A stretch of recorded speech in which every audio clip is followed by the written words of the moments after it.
आज हमारे चैनल को वॉच करने का शुक्रिया।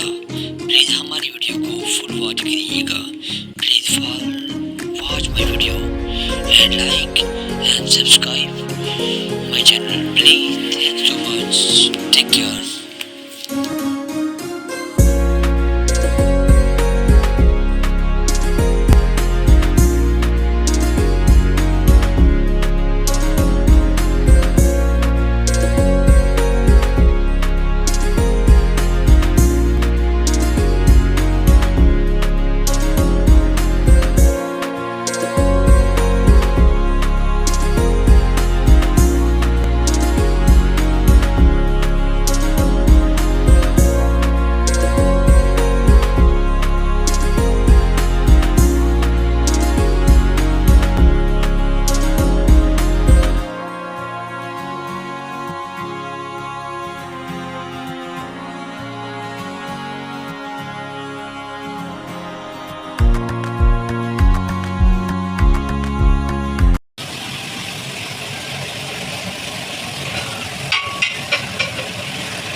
Ikan berat kecil.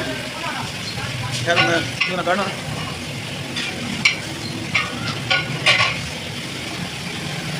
Itu bukan channel budi karena. Iya.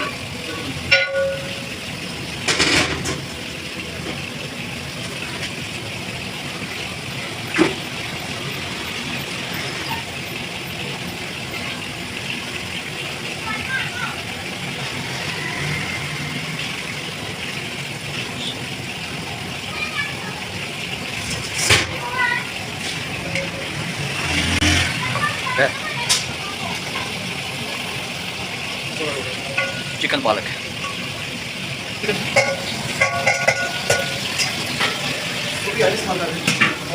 कितने किलो गोभी चिकन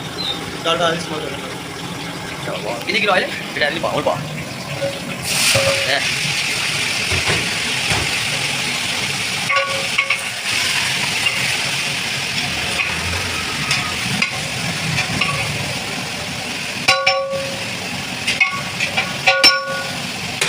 इसकी तरह फ्राई कर दीजिए, डायरेक्ट निकाल दिया। पालक में कितनी देर में पाना है चिकन के बाद पालक फ्राई कर फिर पालक दूध बनाना फिर बनाना फिर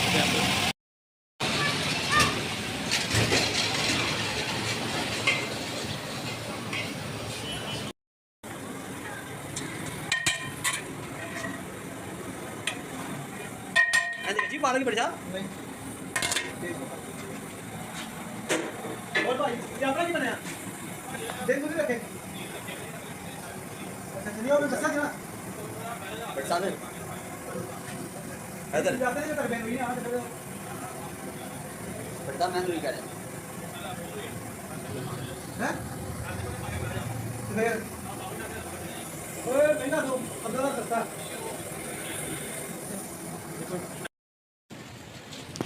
पूरा मेन्यू बनाना था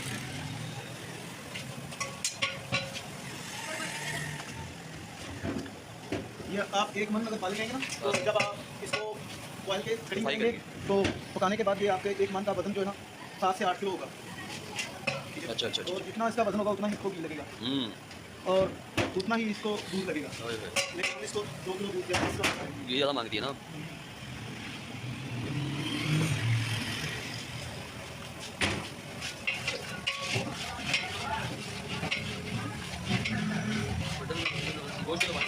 हैं तो फ्राई हो जाएगी पक जाएगी पता कटा पर लगी ना पक मोटी पके गोल पके ना चावल साथ में ਜਿਹੜੀ ਜਿਹੜਾ ਗਾਜਰ ਦਾ ਹਲਵਾ ਦੂਜੀ ਹੈ ਉਹ ਤਾਂ ਰੇੜਾ ਦਾ ਸਮਝ ਪਤਾ गाजर हलवा पालक चावल तो पका गया बिल्कुल के नीचे बोलते गाजर हलवा पालक तेल ही है ना साथ ਇਹ ਖਾ ਦੋ ਕਿਲੇ ਚ ਕਰਨੀ ਹੈ और की प्लान है ਅਸੀਂ ਕੋਲ ਪਾਣਾ ਵੱਡੇ ਕੋਲ अच्छा ਤੇ ਬਿਰਿਆਨੀ ਹੋਏਗੀ अच्छा ਤੇ ਨਾਲ ਸਵੀਟ ਦਾ ਕੁਝ ਆਏਗਾ 240 ਨਾਲ ਤਾਂ ਚਾਹੇਗੀ सब चेता है गोश्त बिरयानी है ਹਾਂ ਕੋਲ ਤੇ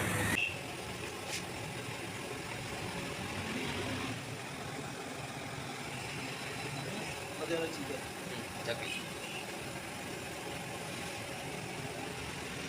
नहीं होता अच्छा थोड़ा चीज होगी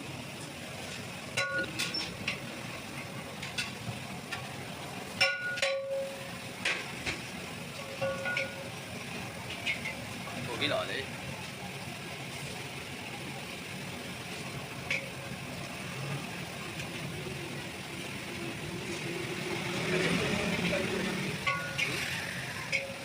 घ्यो दे विच मसाले पा दोगे? नहीं देख पालक पाऊंगा अच्छा अच्छा सारे थोड़ा मज़ेदार माहौल बढ़िया बनाया जाए। ना क्या बात है खाएगा कोई क्या क्या बाकी इधर सर खोया पैना और 10 किलो दूध पैना 5 किलो खोया और 3 किलो क्रीम नहीं वो बात गोश्त गोश्त चेक करना साफ सुथरा कमाल कमाल कमाल। चलो बिस्मिल्लाह करो।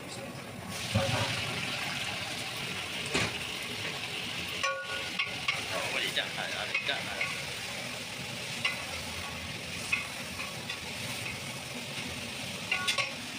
बड़ी भगवान सेंटर है मुझे पता नहीं का